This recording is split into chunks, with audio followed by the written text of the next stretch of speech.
Nifty expiry today. ఈరోజు market నీ patience test చేసింది. No calls, no puts till 2 PM. But there is a chance to book profit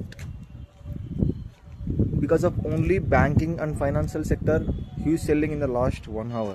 దీనివల్ల మనకి ఈరోజు put end of the entire సెషన్లో ఆ last hour మాత్రమే ప్రాఫిట్ బుక్ చేసుకునే ఛాన్స్ వచ్చింది. అందులోనూ పుట్ ఒక్క ఆప్షన్ 23,700 ఆప్షన్ 8 నుంచి 81కి అయితే వెళ్ళింది. I don't think no one will expect that market will give chance today.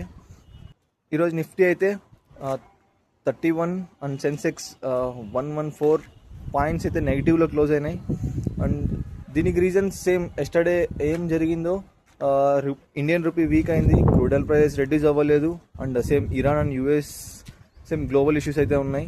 And Indian rupee అయితే సేమ్ యూఎస్ డాలర్కు 96.63 ఇండియన్ రూపీ ఉంది, $1 US dollar. And crude oil price కూడా రిమైన్స్ ద సేమ్. నిఫ్టీలో include అయిన స్టాక్స్ ఏమైనా మంచిగా grow అయ్యారు అంటే ఈరోజు కూడా ఐటీ స్టాక్సే బాగా గ్రో అయ్యాయి. టెక్ మహీంద్ర కానీ, ఇన్ఫోసిస్ కానీ, హెచ్సిఎల్ టెక్నాలజీస్ కానీ అండ్ బాగా గ్రో అయ్యాయి. అండ్ ఏమైనా మంచిగా లాస్ అయ్యాయంటే అండ్ ఈరోజు భారతీ ఎయిర్టెల్ ఉంది, ఇది ఎస్టర్డే ప్రాఫిట్ అండ్ ఈరోజు లాస్లో అయితే ఉంది. అండ్ అల్ట్రాటెక్ సిమెంట్ అయితే మంచిగా లాస్ అయింది ఈరోజు. అండ్ ఈవెన్ సుజుకి, బట్ ఎస్టర్డేతో కంపేర్ చేస్తే ఈరోజు ఒక 60 పాయింట్ నెగిటివ్లో అయితే క్లోజ్ అయింది మారుతి సుజుకి.